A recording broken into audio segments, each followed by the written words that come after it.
What is the explanation for how the population has grown even though Adam and Eve only had sons? According to the Bible, Adam and Eve were the first human beings created by God. They had two sons named Cain and Abel, and later had another son named Seth, Genesis 4 verses 1-2, Genesis 4 verse 25. These are the only children of Adam and Eve that are mentioned by name in the Bible. It is not clear from the Bible how the population grew from the small number of individuals to the larger populations that existed later on. However, there are a few possible explanations that have been proposed by scholars and theologians. Interbreeding. It is possible that the sons of Adam and Eve interbred with other women outside their immediate family, thus contributing to the growth of the population.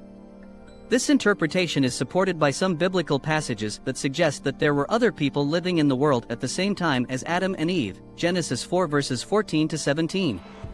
Symbolic or allegorical interpretation. Some scholars and theologians interpret the story of Adam and Eve and their children symbolically or allegorically rather than literally.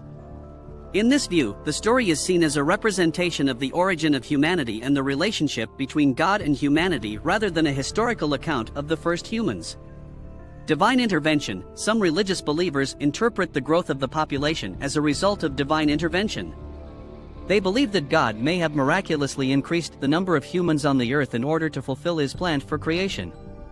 It's worth noting that the origin and growth of the human population is a complex scientific and historical question that goes beyond the scope of religious texts such as the Bible. Scientific evidence suggests that the human population has grown over time through natural processes such as reproduction and evolution, and that there were many different factors that contributed to the growth of the population.